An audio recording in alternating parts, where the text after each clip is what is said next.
Halo, selamat malam pemirsa, selamat datang di iNewsroom bersama saya Davi Pratama. Pemirsa, kami akan membahas berita utama secara mendalam, komprehensif, dan tentunya eksklusif.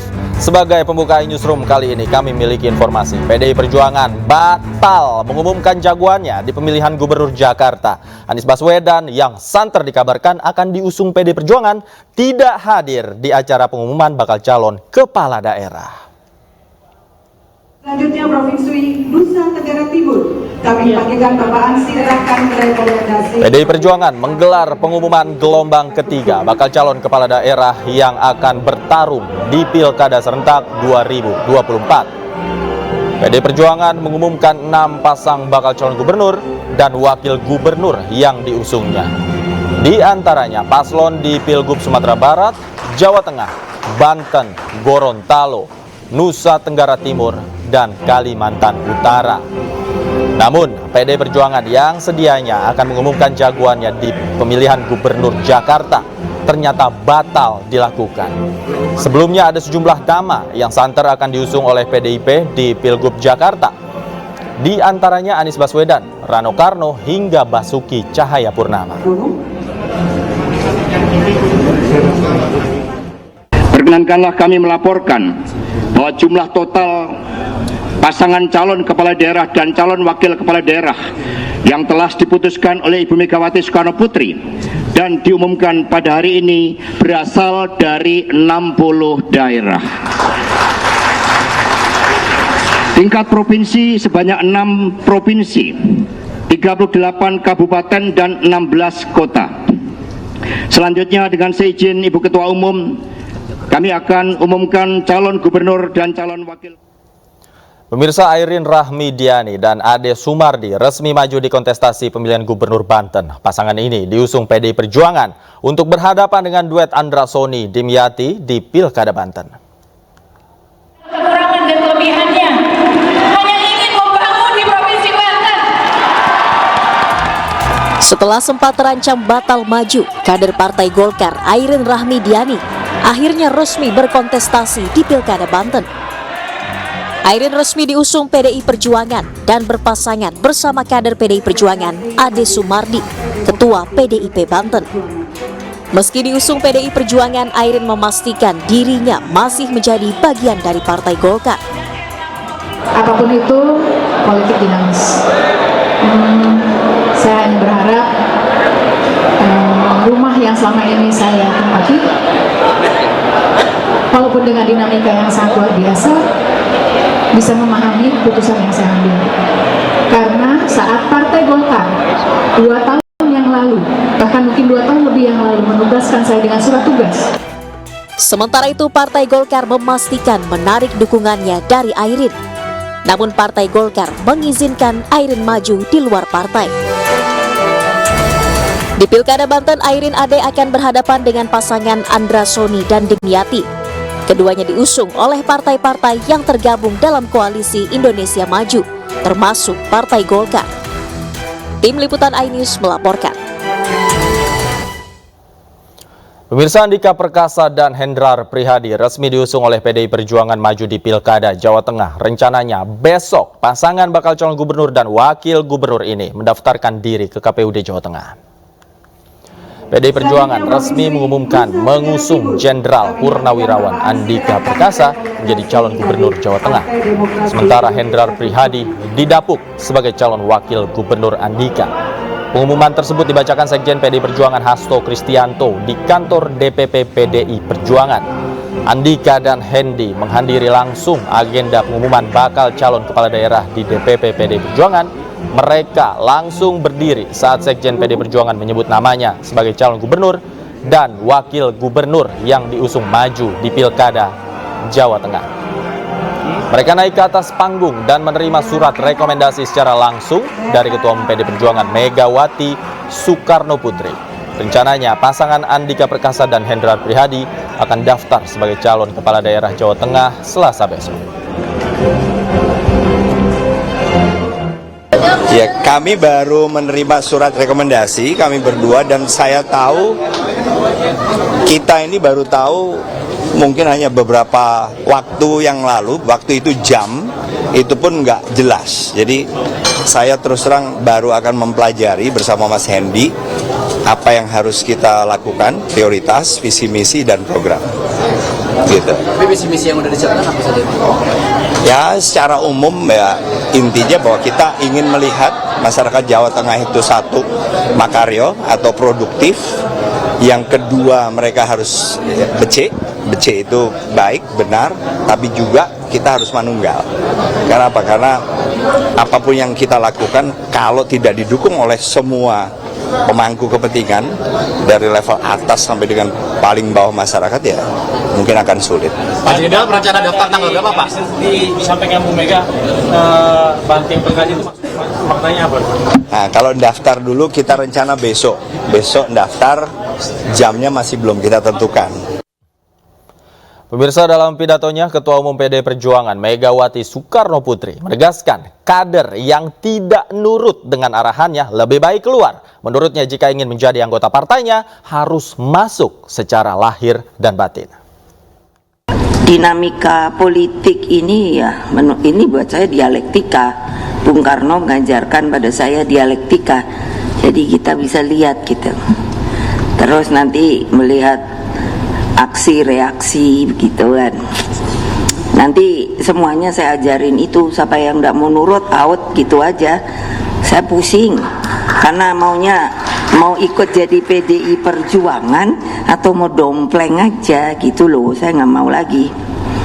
Ya kalau konsisten aja, kalau mau jadi masuk PDI Perjuangan ya jadi dengan namanya lahir batin tuh ya rohnya roh PDI Perjuangan. Nah, tapi yang saya bilang, terus saya tadinya mikir, saya bilang sama Pak Hasto, Tok, masih kuat gak Tok? Terus, ini sekarang cengeng, lebih cengeng Pak Hasto ketimbang ketumnya. Betul, kalau saya nanya gitu, terus nangis. Kan, lo ngapain sih nangis? Gue bilang, gak ada guna nangis. Yang perlu kita apa?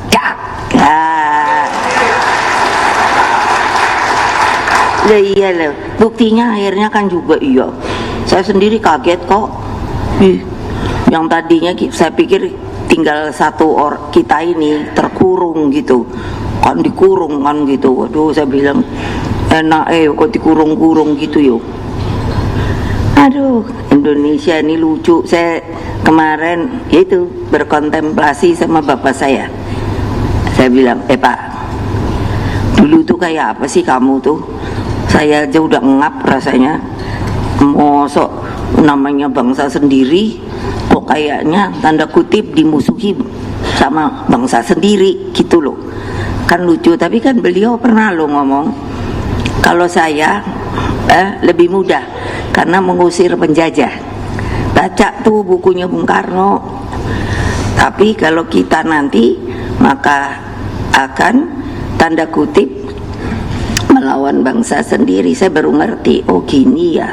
Rakyat itu yang saya pernah sering kali ngomong, rakyat itu tidak bodoh, rakyat itu pintar. Hanya ini, dulu saya pernah Pak Ahok, ini ada Pak Ahok, sampai tadi aja saya bilang, Ahok, selotip tetap berjalan lo. Habis senengannya nyerocos aja gitu loh. Terus saya bilang, itu di luar banyak media.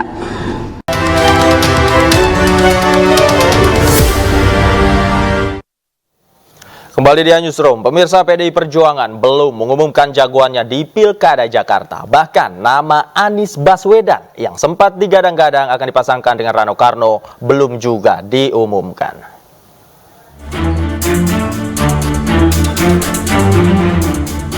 Nasib Anies Baswedan untuk maju di pemilihan gubernur di Jakarta masih menjadi tanda tanya. Meski sempat digadang-gadang akan diusung PDI Perjuangan untuk maju di Pilkada Jakarta, nyatanya hingga Senin siang saat partai berlambang banteng mengumumkan gelombang ketiga bakal calon kepala daerah yang akan bertarung di Pilkada serentak 2024, nama Anies Baswedan juga tidak disebut. PDI Perjuangan hanya mengumumkan 6 pasang bakal calon gubernur dan wakil gubernur yang diusungnya. Di antaranya pasangan calon di pemilihan gubernur Sumatera Barat, Jawa Tengah, Banten, Gorontalo, Nusa Tenggara Timur, dan Kalimantan Utara. Perkenankanlah kami melaporkan bahwa jumlah total pasangan calon kepala daerah dan calon wakil kepala daerah yang telah diputuskan oleh Ibu Megawati Soekarno Putri dan diumumkan pada hari ini berasal dari 60 daerah. Tingkat provinsi sebanyak 6 provinsi, 38 kabupaten dan 16 kota. Selanjutnya dengan seizin Ibu Ketua Umum, kami akan umumkan calon gubernur dan calon wakil gubernur mewakili calon kepala daerah. Sebelumnya beredar isu Anies Baswedan akan dipasangkan dengan Rano Karno untuk maju di Pilkada Jakarta.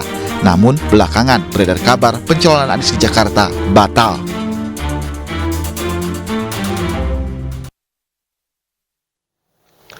Nasib Anies Baswedan untuk melaju di Pilgub Jakarta masih tanda tanya. Meski disinyalir timbul ketertarikan antara Anies dan PD Perjuangan, namun hingga kini partai berlambang banteng tersebut masih belum mendeklarasikan dukungannya kepada Anies Baswedan untuk maju di pemilihan Gubernur Jakarta. Dan untuk membahasnya sudah bergabung bersama kami pakar politik Mas Hanta Yuda dan politisi PD Perjuangan Bang Henry Yosodiningrat. Selamat malam Bang Hanta, Bang Henry. Selamat malam Davi, Bang Henry. Baik, Bang Henry boleh digeser sedikit Bang Henry biar masuk frame-nya, pemirsa juga bisa lihat Bang Henry. Oke, mantap. Pertama, saya ingin ke Bang Henry deh, saya berikan kesempatan Bang Henry. Sebenarnya apa yang membuat PD Perjuangan tidak mengumumkan Anies Baswedan pada hari ini?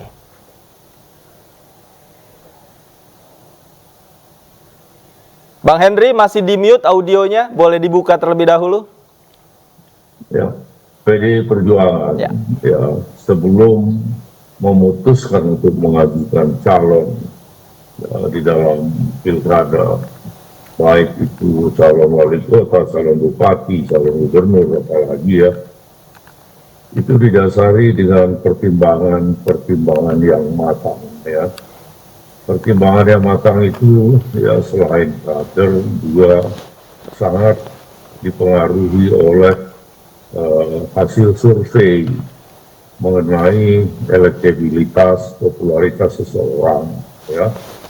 Kemudian bahwa orang bukan kader, tapi kalau dia mempunyai popularitas atau hasil dari survei yang mempunyai tingkat elektabilitas yang tinggi, itu bisa saja, ya. Jadi kalau melihat pasangan beredar foto Anies dengan Rano, itu bukan hal yang mustahil bahwa itu akan diumumkan pasangan itu, ya.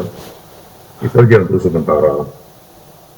Oke, nah saya ingin konfirmasi terlebih dahulu deh. Informasi yang Bang Henry dapat kemarin Anies Baswedan itu datang ke DPD PD Perjuangan itu atas inisiatif sendiri atau atas undangan PD Perjuangan, Bang?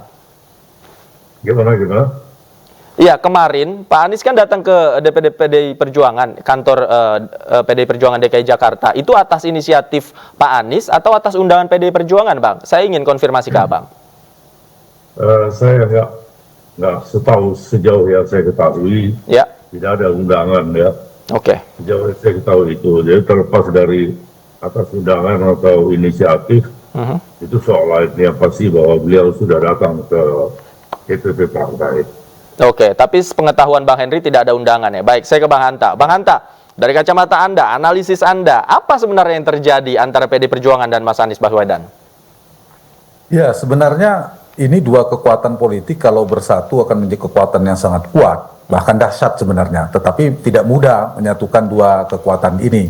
Tertundanya hari ini saya melihat bisa jadi dua hal ya. Padahal kan sudah beredar hari ini Mas Anies menggunakan batik merah, pamit pada ibunya, kemudian foto bersama Rano tadi seperti di iNews tampilkan tadi, itu bisa dua kemungkinan, faktor internal mungkin belum selesai soal komposisi, dugaan saya soal komposisi itu bisa wakilnya, bisa cagupnya. Kita tidak tahu bagaimana komitmen Pak Aniesnya ke PDI Perjuangan seperti apa, bisa jadi itu sehingga tertunda. Atau faktor eksternal yang kita juga tidak tahu, barangkali faktor eksternal kan banyak juga, keinginan berbagai macam kekuatan politik misalnya, karena ada faktor Anies Baswedan sebenarnya kan yang menginginkan Anies maju dan tidak maju kan cukup banyak. Misalnya ada kekuatan Kim Plus ya, Bang Henry, tidak bisa maju Pak Anies lewat partai, tapi kemudian dengan putusan MK lewat PDI Perjuangan menjadi bisa. Tapi bedanya PDI Perjuangan memiliki opsi beberapa nama, sementara Anies Baswedan hanya satu opsi, dia harus melalui jalur PDI Perjuangan. Nah sekarang itu sebenarnya tergantung pada PDIP, paling ditunggu besok itu. Nah kalau kemudian keduanya disatukan, menurut saya keduanya saling melengkapi ya. Tadi Bang Hendy juga mengatakan soal elektabilitas dan sebagainya. Menurut saya dua-duanya membutuhkan simbiosis politik mutualisme. Satu sisi Anies membutuhkan boarding pass, meskipun dia punya elektabilitas. Sementara PDI Perjuangan membutuhkan juga figur-figur yang memiliki elektabilitas, seperti Anies yang potensial kuat, meskipun tidak hanya Anies ya. Sehingga kalau dikombinasikan kekuatan elektabilitas boarding pass ini akan menjadi semakin klop. Yang kedua itu pertimbangan tentu teknis. Yang kedua, kalau ini digabungkan, pertimbangan elektoralnya ya bagi PDI Perjuangan untuk memenangkannya itu cukup besar. Yang kedua dari sisi elektoral satu, yang kedua dari sisi posisi politik strategis. Karena keduanya kita harus mengatakan PDI Perjuangan adalah kekuatan politik resmi, partai politik yang secara jelas merepresentasikan kekuatan oposisi tanda petik per hari ini. Sementara Anies adalah salah satu representasi kekuatan oposisi juga.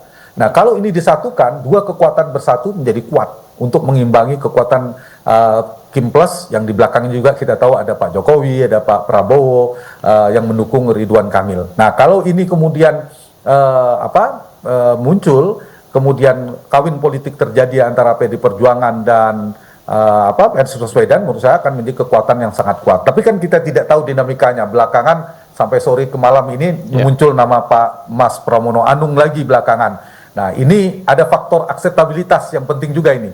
Selain elektabilitas, Anies mungkin lebih tinggi, tapi akseptabilitas, tingkat penerimaannya ke Ibu Mega penting. Karena di PDI Perjuangan itu kita tahu dalam struktur kekuasaan PDI Perjuangan, aturan main di PDI Perjuangan, itu Ibu Mega sebagai figur sentral, veto player, sangat menentukan semua aturan, mekanisme dan sebagainya. Jadi memang kita tunggu 1, 2, 3 hari ini, saya sering mengistilahkan misteri Megawati. Nah, kita tunggu apakah Mas Anies atau ada nama lain yang akan diusung oleh PDI Perjuangan. Oke, Bang Henry, kalau dari internal PDI Perjuangan sendiri, informasi yang Anda dapat sebenarnya menginginkan seperti apa komposisinya? Pertama, dari internal menginginkan orang yang sudah teruji ya, teruji kepemimpinannya. Kita lihat Anies Baswedan telah teruji kepemimpinannya, memimpin Jakarta selama 1 periode tanpa cacat ya. Ya lain halnya kalau masih ada musim yang di KPK akan begitu menjelang ini, itu udah soal lain gitu ya. Sejauh ini tidak ada cacat dan boleh kita katakan berhasil ya. Begitu juga Rano Karno juga sudah teruji ketika di Banten ya. Dan kalau kita lihat masa pemilih masing-masing ini juga cukup kuat. Artinya PDI Perjuangan tidak akan pernah gentar menghadapi Kim, meskipun Kim Plus sekalipun ya. Karena kita mempunyai masa pemilih yang juga tersendiri serta militan ya. Seperti Anies kita lihat ya mak militan dari Majelis Taklim misalnya, itu luar biasa loh ya. Begitu juga sebagian dari masa PKS, meskipun dia ditinggalkan sekarang baik oleh Gerindra, PKS dan sebagainya, tapi masih banyak masa militannya. Begitu juga Rano Karno kader simpatisan PDI Perjuangan di Jakarta juga cukup mengakar gitu. Jadi ini menarik memang ya. Oke, kita sepakat ini menarik, apalagi Bang Henry tadi bilang sebenarnya sosok Anies Baswedan juga punya bargaining position yang cukup bagus. Nah, saya ke Bang Hanta. Bang Hanta, mungkinkah beberapa kali Ibu Megawati mengatakan kalau tidak nurut, out. Kemudian kalau mau, jangan setengah-setengah, rohnya harus PDI Perjuangan. Mungkinkah variabel ini menjadi salah satu faktor pengganjal Anies dan PDI Perjuangan? Bang Hanta. Bisa jadi, tapi tidak satu faktor ini menurut saya kan. Pasti ada variabel-variabel lain. Karena kalau penolakan Ibu Mega, kalau disimpulkan tidak merestui, Ibu Mega tidak terang menolak Anies Baswedan. Jadi tidak bisa disimpulkan bahwa Anies akseptabilitasnya sangat rendah di Ibu Mega. Belum tentu. Karena peluang itu ada. Nyatanya kan ada pertemuan di DPD PD Perjuangan Jakarta, kemudian ada Pak Ahmad Basara, kalau nggak salah sudah komunikasi, utusan dari DPP. Itu kan bukan tanpa kontrol dari Ibu Mega.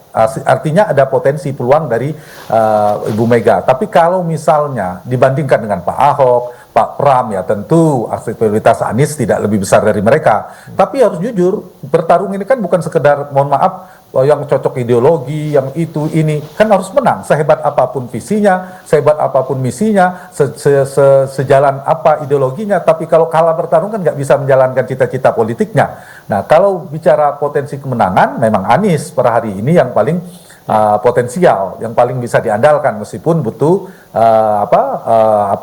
normalisasi ketika dengan PD Perjuangan. Nah, memang ada titik temunya, seperti saya katakan tadi, sama-sama PD Perjuangan dan Anies Baswedan sama-sama memiliki lawan politik yang sama, yang sudah menunggu Kim Plus tadi. Kemudian meskipun ada tantangan politik yang harus dihadapi, misalnya soal tadi yang Davi katakan, karakter politik Mas Anies kan biasanya tidak menjaga jarak dengan partai. Sementara kalau di Perjuangan kan harus jelas tunduk, meskipun tidak harus masuk partai, tapi cawagupnya harus ditentukan oleh Bu Mega. Nah, sebelumnya kan Pak Anies biasanya beliau yang menentukan, kata Nasdem, PKB dan PKS ketika di Pilpres kemarin. Yang kedua, dari spektrum politiknya bisa dilihat dua sisi. Kalau dari sisi tantangan, keduanya berseberangan. Di Pilkada Jakarta berseberangan diametral. Anies terlalu dalam rekam jejaknya kan berseberangan dengan PD Perjuangan. Tapi ini bisa dilihat dari perspektif sebaliknya, bisa saling menguatkan, melengkapi. Kekuatan nasionalis dan Islamis bergabung itu bisa kuat. Tinggal diukur berapa orang yang pergi, berapa orang yang datang. Kalau yang pergi 2, datang 4 berarti kuat. Tapi kalau sebaliknya terdegradasi, lemah. Yang ketiga, ceruk pemilih yang terakhir yang perlu dipertimbangkan, ada potensi pemilih Mas Anies berkurang dari segmentasi PKS, tapi tidak pergi semua. Karena dua partai yang militansi, mesin partainya jalan itu Davi kan PKS sama PD Perjuangan harus diakui. Nah, karena itu, karena di PKS sangat mengikuti aturan partainya yang loyal, mungkin akan pergi dari Anies sebagian karena PKS mendukung Ridwan Kamil. Tapi itu kan bisa dikompensasi oleh pemilih nasionalis, pemilih Islamis itu. Datang dari pemilih PD Perjuangan yang juga banyak. Meskipun mungkin ada tantangan, pemilih PD Perjuangan, pendukung Pak Ahok, apakah menerima Pak Anies dan seterusnya. Jadi sama. Tidak mungkin semua pergi, semua pulang, semua datang. Tinggal dihitung yang pergi berapa, yang datang mendukung berapa. Kalau ternyata yang datang lebih banyak dari yang pergi, tepat pilihan pilihan politik itu. Oke, jangan-jangan kombinasi itu. Iya. Oke, jangan-jangan Bang Henry dan internal PDI Perjuangan hingga saat ini juga masih menghitung, karena tadi dikatakan juga punya lawan politik yang sama. Tidakkah cukup untuk merekatkan PDI Perjuangan dan Anies Baswedan sebenarnya, Bang Henry? Politik itu dinamis ya. Hari ini bisa begini, besok bisa lain. Soal berseberangan atau apa ya. Dan bahwa belum diumumkan hari ini, kita sama-sama tahu dan melihat sejarah selamanya. PDI Perjuangan selalu mengambil keputusan di saat-saat sudah di penghujung dan keputusan yang menggelegar. Gitu. Kita belum tahu apa yang akan terjadi, kita tunggu saja. Tapi kalau kita bicara sekarang mengenai Anies dan Ranu, ya, itu saya katakan tadi, meskipun Anies ditinggalkan oleh PKS misalnya, ya, yang memilih itu bukan partai tapi masanya, masa yang militan, masa militan PKS yang selama ini menjadi pendukungnya Anies, ya itu luar biasa. Seperti saya sebut tadi adalah emak-emak dan majelis taklim itu nggak mempan, mau disuap, mau disogok, mau dikasih sembako gitu ya. Itu tentunya akan menjadi pertimbangan juga gitu ya. Dan dengan Anies datang ke DPP partai setelah mendengar apa yang disampaikan oleh Bu Mega, bahwa dia harus nurut, bukan nurut dengan Bu Mega, tapi nurut dengan kepinginan rakyat. Ya, keinginan rakyat yang tentunya disalurkan melalui partai, melalui kami, dan melalui PDI Perjuangan. Jadi bagaimana maunya rakyat? Artinya kita tidak lagi menggunakan politik identitas, seperti itulah, karena PDI Perjuangan adalah sebuah partai nasionalis ya, dan Ibu Mega kita tahu sendiri bagaimana sikap beliau yang juga tidak pernah gentar menghadapi siapapun. Itu aja.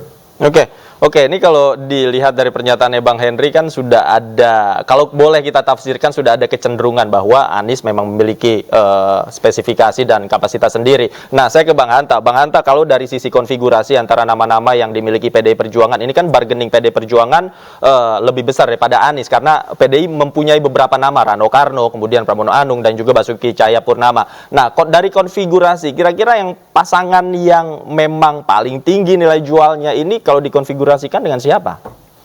Saya berdasarkan data ya, saya sangat percaya pada data, meskipun tren hari ini bisa berubah dinamis, tapi tren hari ini kan penting untuk menjadi pijakan buat semua untuk menganalisa potensi, prospek dan sebagainya. Itu kombinasi terberat, saya ngelihatnya dari Pak Ridwan Kamil yang sudah standby. Kalau pasangannya Anies berpasangan dengan Rano Karno, itu kabar kurang baik buat Ridwan Kamil. Karena akan menjadi lawan tanding yang bukan hanya berat, tapi sangat berat.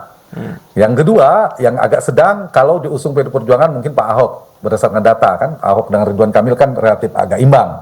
Pak Ridwan Kamil ini bukan lemah, tapi sudah punya modal politik juga, tapi juga tidak sangat kuat. Jadi masih oke lah datanya.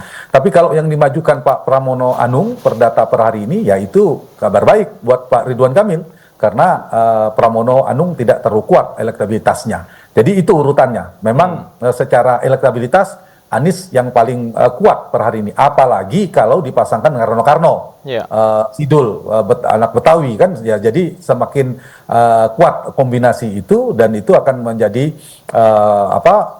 lawan tanding yang cukup berat, dan potensi kemenangannya juga cukup besar dari sisi PDI Perjuangan, dan jika mengusung Anies dan Rano Karno. Tapi kita tidak tahu ya perkembangan 1, 2, 3 hari ke depan sampai dengan tanggal 29 ini, apakah betul Anies yang akan diusung atau ternyata akhirnya ada misteri lain, ada nama baru. Tapi kalau Anies yang kemungkinan akan diusung, maka kita akan mendapatkan bagus secara demokrasi, tontonan demokrasi yang berkualitas, sangat keras. Ininya saya setuju. Jadi kalau analisanya buat PDI Perjuangan, kalau memang pertimbangan elektoral, peluang menangnya ya bersama Anies Baswedan.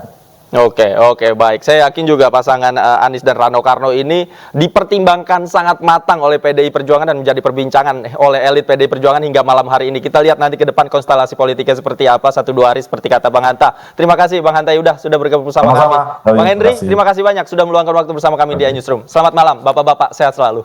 Malam. Pemirsa, sejak dipastikan terbukanya peluang maju di Pilkada, Anies Baswedan gencar bersafari politik. PDI Perjuangan, Partai Buruh, hingga Partai Hanura dikunjungi Anies selama akhir pekan kemarin.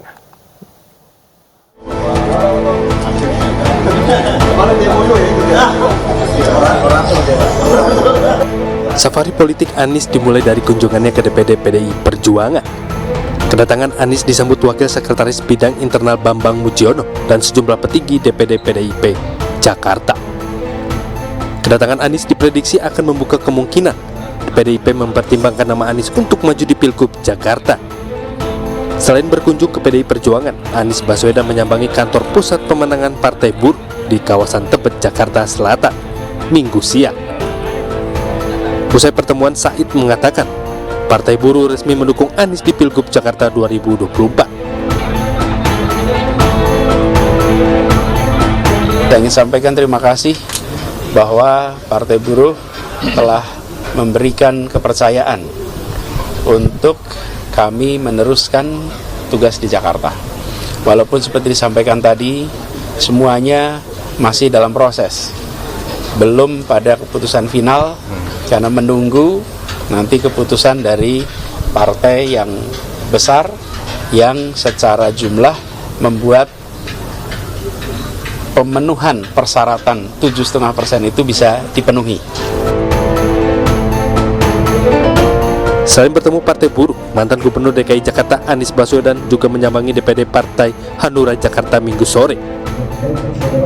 DPD Hanura juga tak menampik adanya pembahasan mengenai Pilkada Jakarta 2024. Tim Liputan Ainis melaporkan.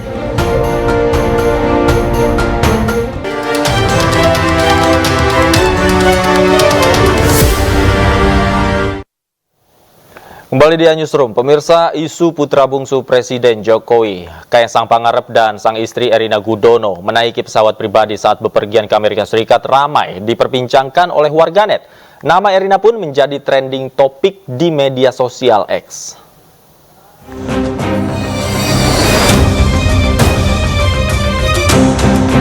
Putra bungsu Presiden Joko Widodo sekaligus Ketua Umum Partai Solidaritas Indonesia, Kaisang Pangarep, bersama sang istri Erina Gudono tengah menjadi sorotan publik. Keduanya diduga menyewa jet pribadi mewah untuk pergi ke Amerika Serikat. Hal ini terlihat dari unggahan Erina Gudono melalui akun Instagram pribadinya. Nampak tampilan kaca jendela pesawat yang diabadikan Erina menunjukkan dirinya tak berpergian menggunakan pesawat komersil. Dugaan keduanya menyewa jet pribadi pun semakin kuat setelah beredarnya foto dari akun media sosial kakak Erina, Nadia Sofia Gudono, yang berfoto di area kokpit pesawat tersebut. Nama Erina bahkan menjadi trending topik di media sosial X dengan jumlah 143.000 lebih unggahan. Sementara menanggapi kabar tersebut, Sekretaris Jenderal PSI Raja Juli Antoni enggan berkomentar lebih lanjut. Ya, itu bagian dari dinamika demokrasi. Itu adalah kebebasan kebebasan warga negara yang bisa kita nikmati untuk melakukan saran, kritik, ya, karena terlalu tajam, ya monggo. Itu merupakan bagian dari demokrasi. Jadi dari PSI melihat itu wajar saja ya, melakukan perjalanan dengan situasi ekonominya kita saat ini seperti ini. Saya no comment terhadap itu ya, karena itu urusan personal kan. Sampai dan Mas Kaisang sampai udah ketahuan ternyata jet pribadinya itu punya salah satu induk perusahaan Shopee dan Garena gitu. Saya no comment ya terhadap itu. Saya bukan juru bicaranya Mas Kaisang Pangarep. Saya mengurus partai ya. Tidak hanya itu, media sosial juga diramaikan oleh video dua sosok yang diduga Erina Gudono dan Kaisang Pangarep turun dari jet pribadi. Meski belum bisa dipastikan kapan video ini diambil, namun memperlihatkan kalau keduanya lebih dari sekali bepergian dengan jet pribadi. Tim Liputan iNews melaporkan. Seorang selebgram bernama Jelita JJ viral di media sosial karena membela Erina Gudono yang pergi ke Amerika Serikat menggunakan pesawat jet pribadi bersama suaminya, Kaisang Pangarep. JJ keceplosan saat membela Erina Gudono dan menuturkan bahwa pemakaian jet pribadi oleh pejabat merupakan hal yang biasa. Bahkan, jet pribadi pinjaman pengusaha kepada para pejabat tak jarang digunakan tanpa biaya alias gratis. Hal ini memunculkan komentar publik lantaran suami JJ, Farid Irfan Siddiq, yang diketahui merupakan Kepala BP Bintan, diduga belum melaporkan harta kekayaan atau LHKPN ke KPK sejak dirinya menjabat pada tahun 2022.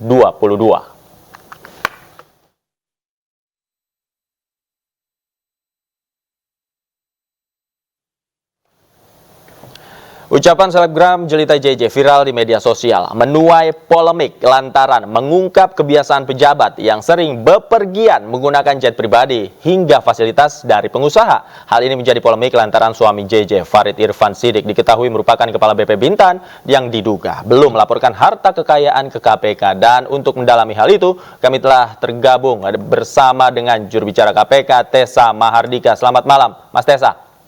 Selamat malam, Mas. Mas Tessa, saya ingin awali dialog kita dari konfirmasi. Betulkah yang bersangkutan belum melaporkan LHKPN-nya ke KPK? Ya, berdasarkan informasi yang kami terima dari Direktorat LHKPN, memang semenjak menjabat sebagai Kepala BP Bintan yang bersangkutan belum melapor LHKPN-nya. Nah, tindak lanjut dari hal tersebut, KPK akan mengirimkan surat kepada yang bersangkutan untuk segera melapor harta kekayaan, tentunya dapat dilakukan melalui website ILHKPN yang saat ini sudah dapat dengan mudah diakses dari tempat mana saja. Oke, sejak kapan yang bersangkutan belum melaporkan hartanya? Infonya 2 tahun. 2 tahun dari 2022 dan 2023. Oke, 2 tahun dari tahun 2022. Kalau sebelumnya ada data mengenai harta kekayaannya, Mas? Belum, saya belum punya informasi terkait hal tersebut. Oke, kalau dari profiling yang bersangkutan ini seperti apa yang KPK miliki? Yang jelas sebagai Kepala BP Bintan yang bersangkutan merupakan penyelenggara negara yang diwajibkan untuk melapor harta kekayaan secara rutin setiap tahunnya. Ya. Sementara itu dulu. Oke, Mas Tessa, ini kan kalau diketahui sebagai aparatur negara wajib melaporkan harta kekayaannya. Kemudian mekanismenya juga diatur oleh undang-undang. Apakah ada bentuk sanksi jika memang yang bersangkutan ini belum melaporkan harta kekayaannya bahkan hingga 2 tahun? Ya, kalau sanksi untuk LHKPN, undang-undang atau aturan yang ada ini belum menyentuh sanksi pidana. Oke. Masih seputar sanksi administratif, di mana bisa terkena hukuman disiplin ringan, sedang, dan berat.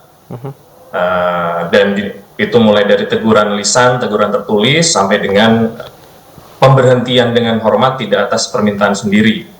Nah, ini tentunya hal ini perlu adanya kepedulian dari atasan yang bersangkutan, di mana kalau seandainya atasan tersebut tidak mau peduli dengan laporan itu, tidak cawe-cawe, tidak menghimbau anak buahnya, maka sanksinya ya hanya administratif bila itu pun diketahui yang bersangkutan tidak melapor. Nah, di sini kita juga menghimbau para penyelenggara negara dan PNS bahwa kepatuhan pelaporan LHKPN ini sangat penting. Jadi kita tidak menghalangi PNS atau penyelenggara negara untuk menjadi kaya. Kalau seandainya ada istilah KPK menghalangi PNS atau penyelenggara menjadi kaya, tidak. Kita hanya meminta bahwa kekayaan yang diperoleh oleh PNS maupun penyelenggara negara tersebut didapatkan secara sah, dapat dipertanggungjawabkan. Jadi tidak ada konflik of interest dalam mendapatkan harta kekayaan yang dilaporkan tersebut. Ya, oke. Artinya selama dilaporkan dan bisa dipertanggungjawabkan dari mana asal-usul harta tersebut, sebenarnya tidak ada masalah ya, Mas Tessa ya. Baik. Betul. Terima kasih Mas Tessa Mahardika, juru bicara KPK, sudah bergabung sama kami di Newsroom. Selamat malam. Sehat selalu Mas Tessa. Terima kasih banyak, Mas.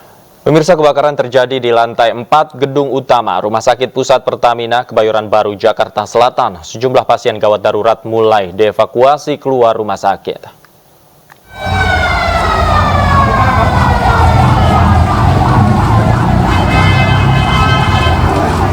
Hingga malam ini belum diketahui penyebab pasti kebakaran ini. Sementara petugas pemadam kebakaran dari Suku Dinas Jakarta Selatan melakukan pemadaman dan pencarian titik api di lokasi pada Senin sore. Pekatnya asap membuat petugas pemadam harus menggunakan alat bantu pernafasan saat memadamkan api di dalam rumah sakit.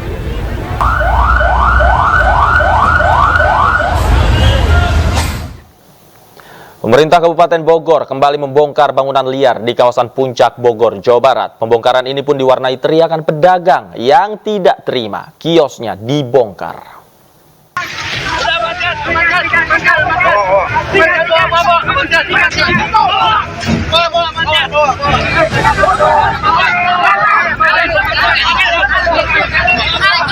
Ricuh eksekusi bangunan terjadi antara pemilik bangunan di Kampung Cibulau, Kabupaten Bogor, Jawa Barat. Saat petugas Satpol PP Kabupaten Bogor melakukan pembongkaran bangunan, pihak pemilik sempat saling dorong dengan petugas karena mempertahankan bangunan agar tidak dieksekusi.